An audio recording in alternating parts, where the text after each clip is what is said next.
This station is now the ultimate power in the universe. This table is really tilted. Excuse me? Am I gonna get a chance to speak? Maybe I should take that back. Denied. Damn, son, where'd you find this? Take a giant step for mankind.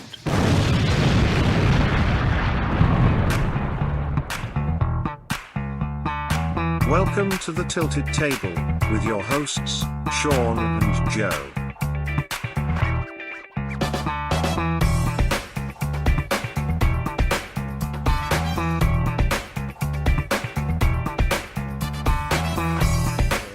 Recording voice guy for monster truck commercials. Those are always so good. Folks, welcome to another episode of the Tilted Table, the internet's answer to a question that no one asked. I'm still Sean Landon Clark, at least for a little while longer. 2 more episodes. Maybe 3. Yes, and this is Joey Joe, the Fracky Mac. And today we are going to talk about inventions that failed and failed miserably. Terribly. Yeah, and it's amazing. We were doing a little bit of research to find some of the things that people attempted to do. And I think to be an inventor, you have to be part genius and part crazy in a lot of these stories. Mm-hmm. Yeah. Facts, man. Facts. So, necessity is the mother of invention. Mm-hmm. So everybody has thought about a problem or an issue that they've had or something they think that they could do this better. And that's where those seeds are planted. Wish we had one of those. Well, don't wish it. Invent it. Or not. Or not. Especially some of these inventions. I was going to say, some of these are just best left in the annals of history. Yeah. And it was pretty darn funny. As soon as you type failed space and then the letter I, your Google search just immediately blows up with the worst inventions of all time, or things that probably should have been like triple guessed before even putting it into quasi practice. Yeah. And I know this one might be on your list. And I'll give a quick preface. Growing up, I went to a lot of hot rod shows, and it was really cool. It was like street rods, pro street, big tires, big motors. There's always this one car though that I'm like, that is just the biggest, dumbest waste of money ever. And it was the amphibicar. Oh God, yeah. I just don't understand why it was. What the world needs is to be able to get off the highway down some long, lonely road and just drive your car straight into a lake. See, I think there's actual use for this. If you think about, traffic, if you live in a place where a waterway could get you to a certain spot, it might be a great alternative to drive into a canal or some kind of canal. Oh, I don't know. Well, I guess because there's spots in a canal though where they're blocked off with not dams, but water kind of flows through those. Yeah, you'd be screwed. A mega ditch. No, you would just get out of the canal and go around that and get back in the canal. It's right? Part car, part boat. Yeah. But all fun. See that right then and there, it's going to be a failing product with that stupid tagline. And it's funny, those the amphibicar from the 50s and 60s. The propeller on it was all about 4 inches. Yeah. It's well, yeah, you're technically, I guess you're floating, but you're certainly not going anywhere. You're not going anywhere at speed. And this is still an idea that companies are actually making Jeeps into amphibicars, Corvettes. Yeah. So when you brought this up, my first thought was this isn't a one-time thing. This has been done over and over and over again. It's probably the single invention that has failed every time it's been done, but yet people still try to do it. I'm looking at a picture here of someone that turned a Rolls-Royce convertible into an amphibicar. Man. Well, the thing I don't understand is I don't know anything about engineering, but you would think that they'd be able to build one of these things relatively easy. I don't understand the point. That's what boats are for. I actually think that has a point. I just don't understand why they can't actually make it happen. Right? That's the thing that baffles me a little bit. You can't create some kind of, I guess, undercarriage of a car that can somehow convert itself into something that would float and not damage the car. This is basically just a quasi-enclosed wave runner. Okay, yeah, I can see that. I can see the point of a wave runner, but I can't see the point of an amphibicar. Well, I mean, you won't have to buy you won't have to buy a car and a wave runner. You just buy one. It's kind of like putting pontoons on a single-wide mobile home and calling it a houseboat. Basically, it's like a spork. You don't need a fork and a spoon. The amphibicar is the spork of the automotive industry. I'm glad I woke up today. That's fantastic. That's another thing. Why is the spork more popular? Can you actually get a spork that is not plastic? Can you get? You have to. I mean, Amazon has to have it, right? Oh, bro, I've got like I have a titanium spork that I bought on purpose, like for when I go like ultralight backpacking. Oh yeah. Yeah, spork is great. It's very utilitarian. Yeah, there you go. But I don't know the standard. Yeah, fast food companies do not need to include a spork in their meals, though. Oh my God. All right, so what you got? I know you got a big list. Okay, so the first one I'm going to go with is one that everyone's going to recognize is Google Glass. Mm-hmm. Yeah, those glasses that you wore, and I've never even tried one, so I'm not really sure exactly what they did. But it sat on your face like a monitor, and then as you walk down the street, it would transmit everything you look at into some kind of information, or you could control it and try to get. I don't know what it really did. Maybe that's why it failed. I think it was one of those things like it would track your eye movements, and you could I had a friend that had a pair, and I thought it was weird, and I would never like talk or say anything of importance around them because it's recording, and he would look at something and then it would flash like what the description of that item was, I think is the deal.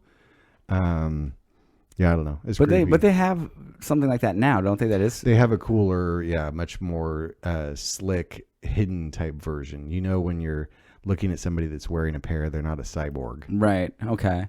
Well, I think a lot of these inventions are like that. Somebody actually comes up with the invention. It's a good idea, but the execution is wrong. Or maybe it's just not, the technology isn't quite there yet. Mm-hmm. And then a couple of years later, you'll see, a new version of it, maybe by a different company, and it's super successful, and everything that the original invention was supposed to be, this is. Right. So, I mean, a good example, and it was on my list, I'll just give it up now, which is the Virtual Boy, which was a NES add-on piece for the Nintendo Entertainment System. I think it came out maybe early 90s, late 80s, and it was this, you put it on a stand. So it's like Oculus, basically, right? And you would put your face into the mask. So it sat on its own stand, and it had those, like, those visors, and you stick your head into it, and you could play these really awful wannabe 3D. Most of it looked like sort of just the green outline character. It wasn't like a real video game. It was that blocky kind of, I don't know how to describe it. It's definitely not 8-bit. It's like 2-bit. Yeah, and so it failed miserably because it was really expensive. It had limited games, and the play was terrible. And, of course, it gave people all kinds of headaches. And if you were epileptic or anything like that, you do not use this machine because it will induce seizures. Jeez Louise, man. That's crazy. But I mean, look at now. I got Oculus, and I mean, they got it kind of dialed in. Yeah. So something that I think people thought about, and they called it, Virtual Boy was virtual reality. So they already had that terminology ready to go. Mm-hmm. Just the technology wasn't there. Right. Yeah. So I can see Google Glass being, when I first saw it, and it didn't last. My first thought was like, well, somebody's going to bring it back in a better way, because it seems to be kind of that movement towards the future. Yeah, it's kind of like I forget the Apple product, the headset now, where you can walk and talk and watch movies and do spreadsheets all at the same time type of deal. Yeah. Yeah. And speaking of Apple, like I've been a huge Apple person. In fact, let's see, we had our first Apple computer 1986. We had it was the Apple IIgs. And growing up, my mom and I would go to Macworld in San Francisco to see Steve Jobs speak. My very first big purchase as a kid was a Performa 6220 CD. Mm-hmm. So I give that as just a preface, like, love Apple products, used Apple products since the very beginning, even all the way back to right when Apple changed its logo from the actual Apple tree. The biggest bust, though, a friend of mine had the Apple Newton. Yeah, I remember the Apple Newton. Wasn't it like a Palm Pilot or something? It was an oversized, Palm Pilot. It was like a slab of plastic, basically. And it was supposed to be like the next generation personal digital assistant. My friend that had it, I remember he whipped it out of his duffel bag, and I was like, oh, dude, you've got a Newton? And he's like, yeah, man, watch this. It'll read your handwriting. And he took the stylus and wrote something, and it was at least 10 minutes later, it it took your handwriting and it like turned it into text, but even the text was wrong. And it was like $1,000, which at the time was probably like $5,000 today. It was such nonsense. Is that when think differently becomes think too differently? 100%, man. Yeah. So yeah, as far as like failed inventions like that Apple Newton, I remember. How long did that thing even last? Oh, less than a year. Just gone. It was just like this product should never have gone to market. Man, there was no use case for it. Yeah, and I think it's funny that especially Apple being pretty progressive and cutting edge, that they test these things before they put them out. And they must have messed with it. And I don't know if they just said, well, we've got too much put into it, just put it out. And I think that's what it was. See what happens, and we'll get some money back. We spent $1 gajillion in R&D. Like someone's got to give us some money so we can recoup our losses. To a certain extent. Yeah, it was Gen 1.000. Well, I mean, I called it, Apple's version of a Palm Pilot, but didn't Palm Pilots fail too? Mm-hmm. Yep. Yeah, I don't know who even made those. Was that Nokia or something? I remember like one of my coworkers had one, and he was one of those dudes that always bought things, right when they came out, and acted like a snobby prick, right? Because he's got the newest technology, and he's like, "Oh, check out my Palm Pilot." Well, I remember I wanted a Palm Pilot when they first came out as a prize somewhere. And I remember asking, like, well, what do you use it for? And it's like, well, you could use it as your calendar, as your to-do list. Like, it'll help organize things. And in the amount of clunkiness it took to, like, just enter something in, I, like, grabbed a Post-it note and scribbled, like, right. Call the doctor. Right. It was like I was done in 5 seconds. Right. Sometimes analog is better than digital. 100%. Yeah. Well, the next thing on my list is a fairly famous product that was around for a minute. And it was hyped up as being this amazing food product that was going to change everything about how we eat. And it did change some people when they ate it, which is Alestra. Do you remember Alestra? Yeah. Didn't that give you the runs? Well, to some people, it did just that. The worst part of it was... well, first of all, for people that don't know what this stuff is, it's a food additive that they put in chips, and it's basically a fat substitute. So, it had no fat, no calories, and your body couldn't digest it.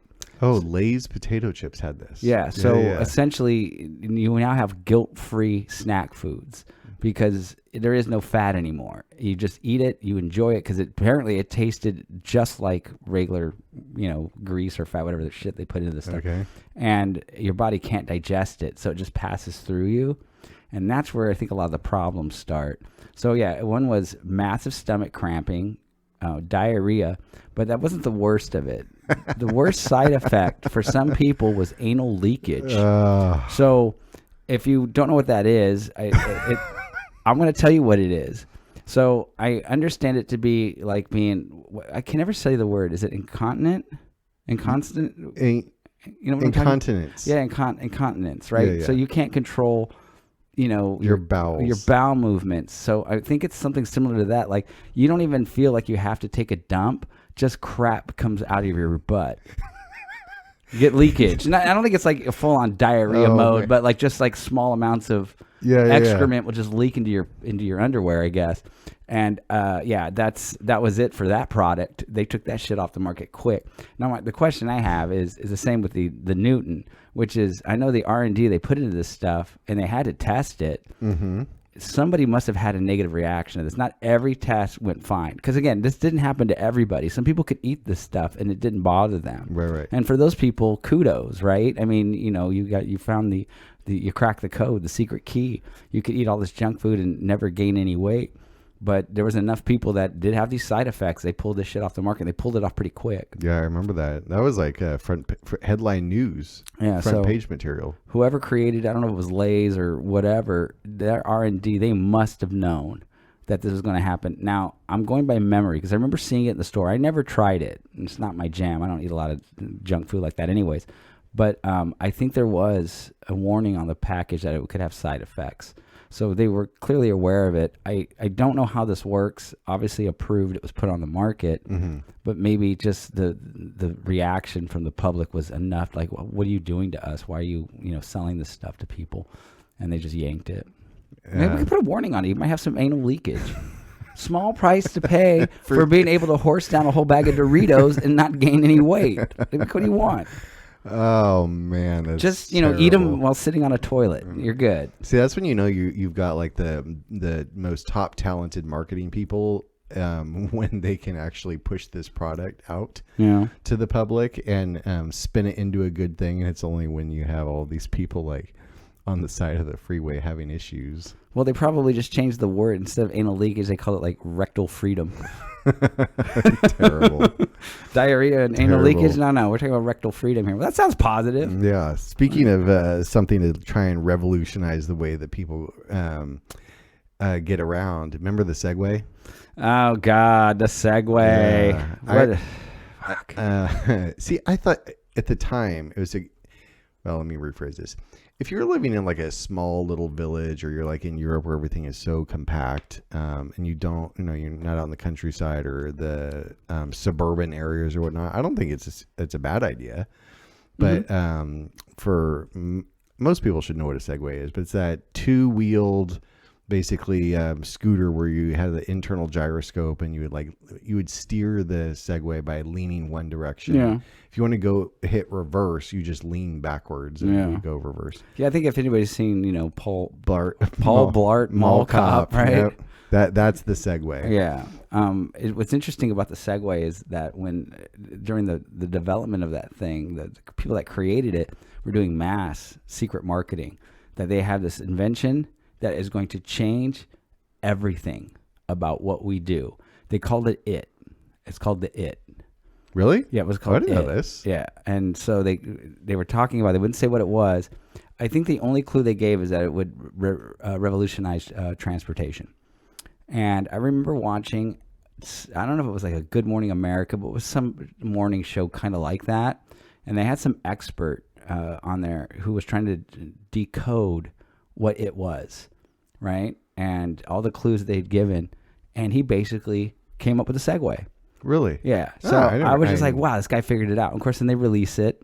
And so the hype of this thing was on fire. Mm-hmm. So that's part of the reason why I think it failed is that people were expecting something, I guess maybe, I don't know if it would have been like hover cars. Yeah, something like massively huge like that. And just essentially, a stand-up motorized bike, Yeah. So I think I might have, before we jumped on this, I shared a quick story back in 2008. Cookie and I were up in Oregon, and I got a Segway tour around the city, and that was right when the Segways had first come out, and I thought it was outstanding. We had the off-road version with like the four-wheel drive tires on it and everything, and it was so cool. So cool enough that when I got home, I looked up where I could buy one, and then I saw how much they cost. I'm like, no one's gonna spend this kind of loot on a personal moving vehicle when you can just go buy a shitty old Honda Civic and have four people ride around in the... Right. Well, I think the other thing is that, there's mopeds and scooters and things like that. The IT didn't really fill a space in. The IT Segway, the individual transportation, that's why they called it It. And I get it. You're a single person that stands on these two wheels with a little, handlebar, and you just zip around. But how is that really radically different than like a bicycle or a moped or something like that? Does that make sense? Yeah. So I think part of why it failed was that people were really expecting something revolutionary, and they really didn't get it. It wasn't that big of a deal. Like, okay, cool. Should we try and bring it back? I would never own one. Well, I shouldn't say that. I would probably own one. It wasn't the other part of the failure. Weren't they just like outrageously expensive? Yeah, it was like $10,000. Yeah, fuck that. Yeah. You could buy two mopeds for $10,000. Buy maybe three. That's why I said an old Honda Civic. Right. I wonder what do they cost now? Can we get one?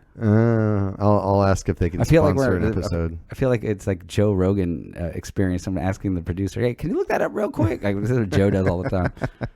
What do those things cost? Can we get one? Oh, man. So, yeah, there we go. Segway. Well, my first question is that we did this when we talked about, products that are gone or we thought they were gone. Like, is that thing even still made? We're talking about fashion. Like, do they still? That's a great question. I mean, do they still make these things? Apparently, yeah. Here they've got an open website. It's your premier choice for personal transportation. Get a golf cart. Put some subwoofers on the back. Oh, that'd be dope. Yeah, it would be. Maybe the Segway is something that should be brought back. Maybe it was just ahead of its time. Because now they got those like skateboards that have like one fat wheel in the middle. And they have the hoverboard. The hoverboards are still, right? The hoverboard is basically a Segway without the handlebars. Right. So, again, maybe it's just, too early on.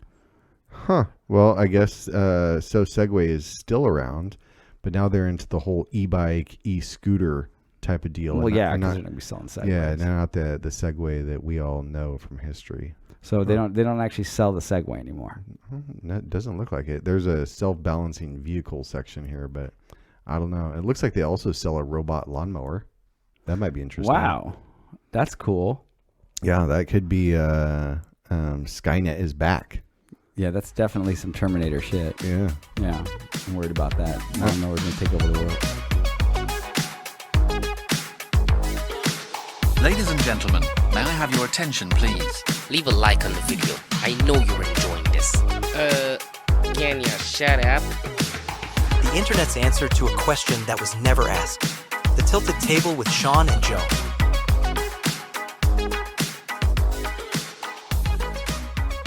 All right, so what other failed fun stuff do you have for us? Okay, so I got one that people probably don't know about. This isn't off of any research that I did. I just remember when it came out and it lasted about 5 seconds. It was perfume, specifically made by Harley Davidson. It's just gasoline vapors. Maybe it was. Wow.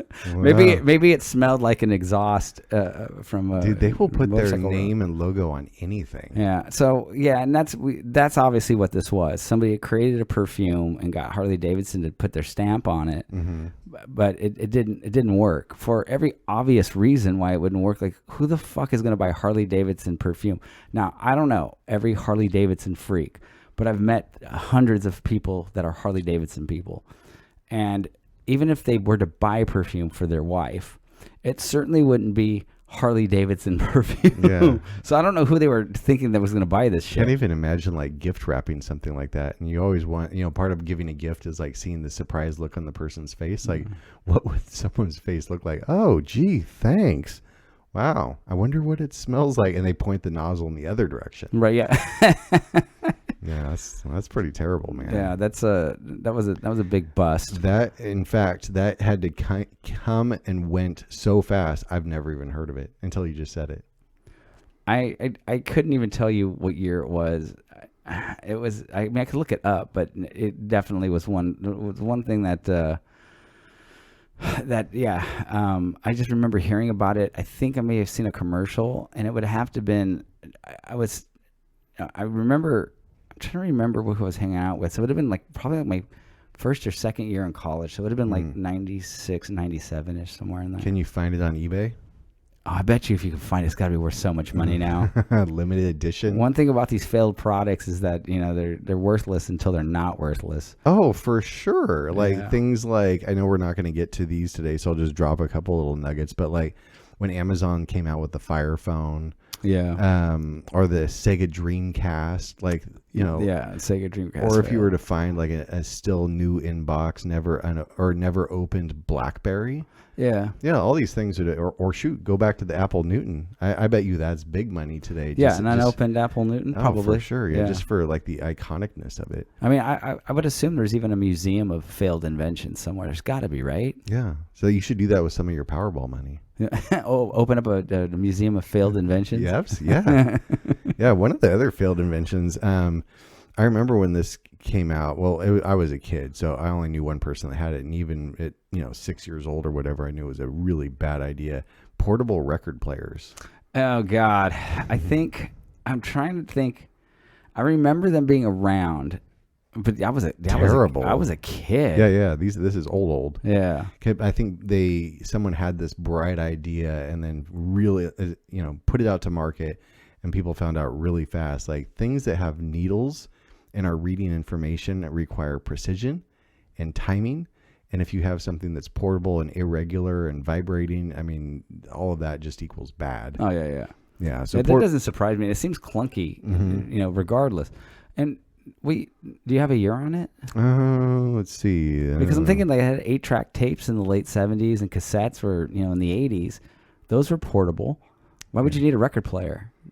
Yeah, I'd say this has got to be late 70s. Yeah. So they had 8-track tapes. I mean, there were certain, musical formats that were designed to be, in a car or, carried around. Especially like a portable record player who's like rolling around with vinyl under their arm. But yeah, right. I mean, like even like you have to have two hands. I'm assuming to carry a portable record player. And you need. Then how are you going to carry your LPs? And you would assume if you're this interested in music, you're also wanting quality of sound. I didn't even get into like the actual where does the sound come out? I'm sure it sounds like shit. It's like an AM radio. I don't know. These days, kids will listen to music on their phone. That sounds like shit, and they seem perfectly okay with it. Yeah. So maybe back then they were all right with the shitty portable record player sound. Yeah, that's a bad idea. Boo. Right from the gate, that's a terrible, terrible, terrible idea. Or hydrogen blimps. Wait. It's right up there with hydrogen blimps. Don't wait.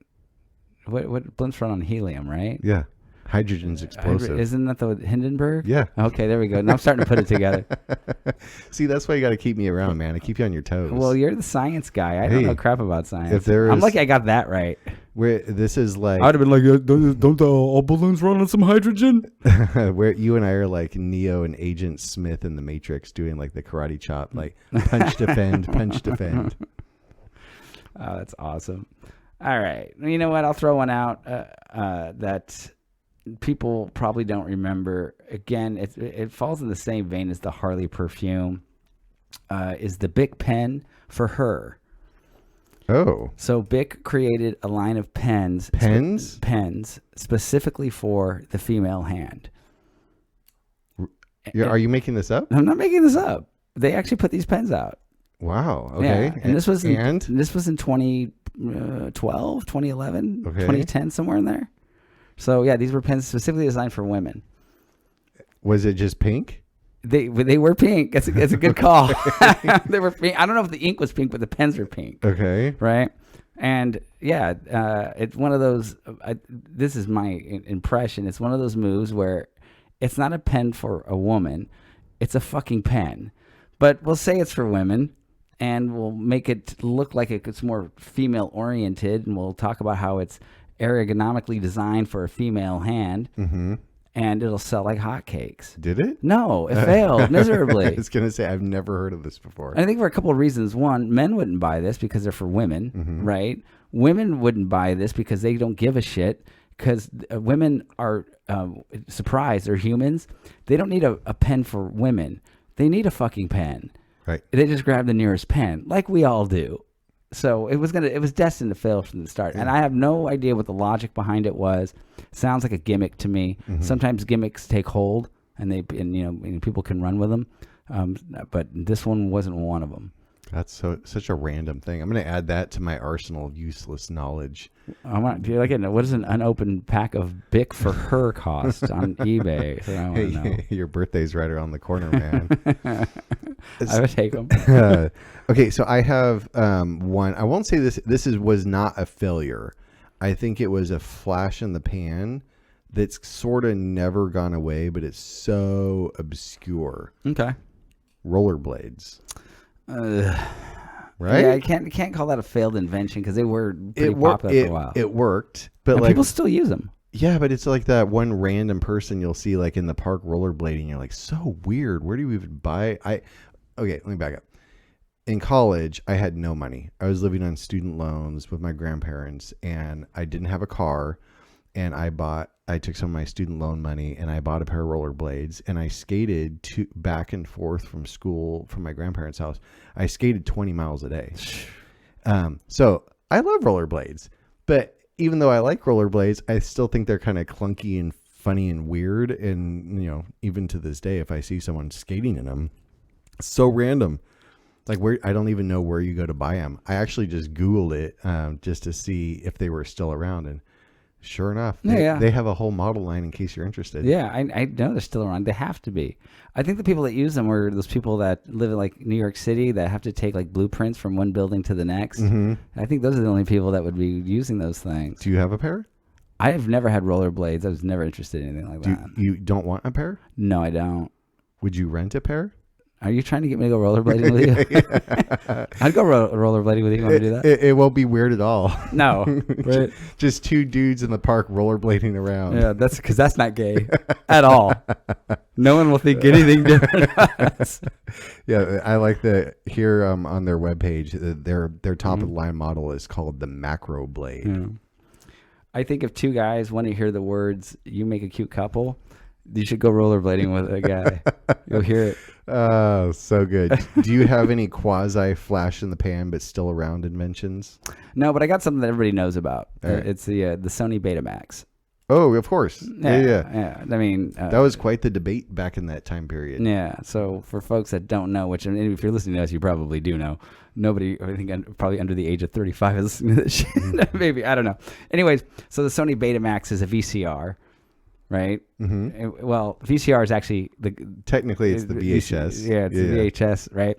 So it was, the first two that came out for home use, and Beta was considered, I think, higher quality. It was a much higher quality. Yeah, and but VHS won out, and so for your childhood in the 80s, you spent most of your time watching movies on a VHS, and there was always some weirdo on the block that still had a fucking Betamax. And claimed that they were so much better than a VHS. But I don't know how long it was. It wasn't too long where you couldn't even get movies. They wouldn't release anything on Beta anymore. It was like 2 years that Betamax was around. It was a three-pronged deal. Number one, it was a marketing towards VHS. Two, Betamax had much higher picture quality, but it was also twice as expensive as a VHS. So it's like, when you're spending... And back then, those things were expensive. Shit, my dad bought his first VHS machine. It cost him $800, and that was 1983-ish. Yeah, it was I remember like my dad got it. I was blown away by it because it's like you could watch movies at home. It was so insane, and you could record stuff and play it back on TV. Yep. And like all of a sudden, it's like, wow, this is just so cool. Yeah. No, we I remember the first VHS machine my parents got was right around that VHS Betamax debate. And their machine, it weighed like 60 pounds. Oh, God, yeah. Made out of industrial strength steel. Yeah. And they had it's kind of talking about nostalgic stuff. I love the sound of them. Remember? Oh, they have like, Exactly. You can hear it like get the tape like in position. Yep. Yeah. Yep. I remember that. Yeah. The door open, the mechanical door. Yeah, it seemed futuristic. Today it seems so stupid. Like it's not futuristic at all, but at that time it's like, the sort of insert this tape and inject it out, and it looked all kind of space age and a bunch of lights on it. Revolutionary at the time. Oh, yeah. Yeah. Oh, yeah. Okay, so what do you got next? Failed. I think this is such a great story. I know there's been a bunch of documentary movies. It involves one of the most famous films of all time. It involves back hotel room cocaine deals, the DeLorean. Oh man, fuck! I wish I could have done the DeLorean. Right? What a great failed product. Those, I think, they're still around. I've seen there's like two of them here in town, and I saw one maybe about a year ago. I think they're so cool. I would just drive around with the doors up. Well, I don't think you can. I think the car would fall apart if you did that because they were notoriously shitty cars. Yes. They looked interesting, but they were poorly built. And they weren't worth the amount of money we were paying for it. I looked up a DeLorean. My friend Josh, he's a big Back to the Future freak. And we looked up a DeLorean. Like, how much do they cost? And we know that there's, obviously they're out there. Not really. I think I found one for like $25,000 that was completely cherried out. But look it up. You can confirm it. I remember being surprised how cheap it was. But they were really, really poorly built cars. They're cheap. Again, they look kind of cool, and they had this whole futuristic thing. And, of course, Back to the Future blew it up and made it seem like it was more than it is. I think at some point, again, pre-internet days, you really don't know. Right. So I think between Back to the Future and sort of the a futuristic kind of look of a DeLorean and the sportiness of it. I think it got lumped into like it's, almost like owning a Ferrari or something like that. Like it had that kind of cachet. Right. But it was a piece of shit car, a total piece of shit. It's stainless steel. You didn't wash it, you polished it. Yep, that's right. Mm-hmm. Yeah. Well, I mean, I'm going to put that on I would actually, if I had like funny money, I think it'd be fun to have one. I've seriously considered Would you put in a flux capacitor in the back? You can buy a flux capacitor at O'Reilly's. Seriously? Yeah, they're currently out of stock, but look it up. It's on the website. No way. Yeah. Hold on. Look up O'Reilly's and flux capacitor. You can buy one. Does it show up? That is crazy. O'Reilly's. How in the world? It's out of stock. It's forever out of stock. It's a joke. Man, this is so cool. It actually produces 1.21 gigawatts. Gigawatts, of course. Yeah. Oh, wow. And it's O'Reilly. plutonium, and its working speed is 88 miles an hour. That's right. Yeah, O'Reilly's got, what would you call that, like an Easter egg? Yeah, that is. This is awesome. Yeah. So you can shout out O'Reilly's for the fun stuff on the internet. Yeah. So I'm glad they still have that up. That's dope. You should try to go into O'Reilly's and order one. Don't threaten me with a good time. Well, I would assume half the employees probably don't even know. Like if you went up there and said, I'm looking for a flux capacitor. And I'm like, let's assume they don't know Back to the Future. And they're like, I don't know what that is. I've never heard of it. And you can just pull up the website. Like, this right here. It's on your website. I bet you would have those guys running around for a few minutes trying to figure out, like, can we get our hands on this flux capacitor thing? Actually, I don't have a lot going on tomorrow. And there's one right down the street from our house. I think I'll do it. Right. But you might get the employee that knows exactly what's going on. And you're like, oh, no, that's not real, man. It's just a joke on our website. Oh, that's outstanding. All right. So I'm going to bounce off of the DeLorean. DeLorean's a great one, though. Damn. I did at one point, I think I was drunk one night and I was looking at it going like, I should buy a DeLorean. I think it'd be a cool conversation piece when you think about that weekend car to drive around. Mm-hmm. I mean, you drive that around, everybody's going to be staring at you. It's just 100%. Such a classic car. But I guess my first problem with the DeLorean would be, one, I know they are shitty cars. And I mean, notoriously shitty cars. And the second is I don't even know how you fix that thing. So if something goes wrong with it, obviously there are mechanics that know how to work on them. Do you have to get a donor DeLorean? I don't. My first assumption is that if they can't find like an actual part from a DeLorean, and I'm sure most of these cars you can't find parts. I mean, how many could possibly be left? I think they made them for 2 years, right? Yep. And that ended in what, like 88? 83. 83. See, I'm way off. Mm-hmm. So how many of these things really even exist anymore? And I think beyond that, I think most people that get these cars, they're probably being modified with modern, maybe like you can put a Chevy engine in it or something like that or whatever. And so they modify it to make it work. I don't know enough about it, but DeLorean's a good one. But bouncing off the DeLorean, I'm going to go with an invention called the Flying Pinto. So this is a double whammy. This is real. This is real. Okay. This is a guy that took a Pinto and strapped like some Cessna wings on it and created a flying car. This happened in the late 70s. So the Pinto itself was a sort of failed invention because wasn't like the gasoline tank in the back? In the back, no, yes. wait, no. Well, all gasoline tanks are. It was in the back because that was the thing. If you got rear-ended, it could. It would explode. It would explode and like catch the whole car on fire. Yeah. So, aren't gasolines typically? Where are gasolines in cars? I always fill up on the back side of my car. Then the center, right? Yeah, it's underneath the car. Okay, so all right, so it shows you what I know about fucking cars. They called it a carbecue. Okay, carbecue, nice. That's good.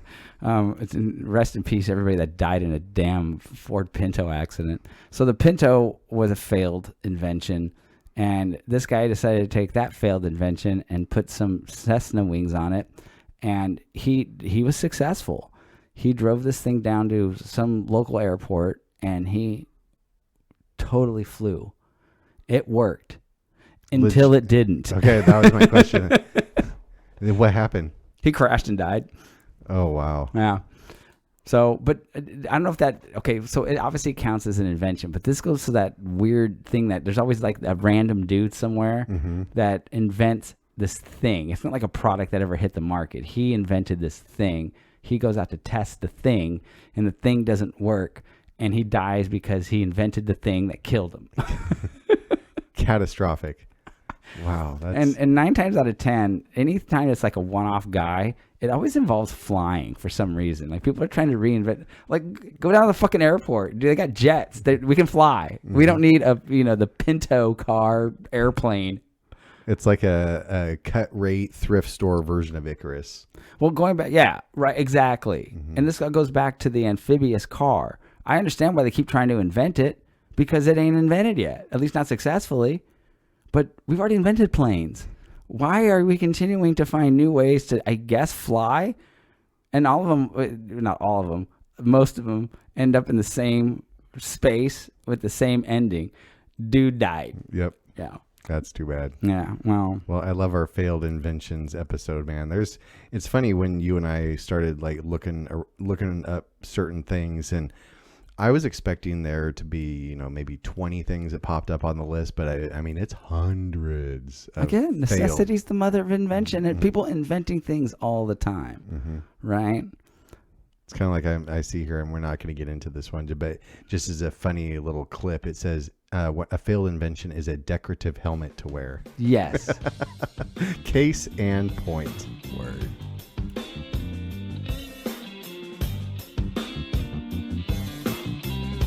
I have an important announcement for you, so stay tuned. Yo, that's some next level shit, bruh. So you got me. Big deal. The internet's answer to a question no one asked. The Tilted Table with Sean and Joe.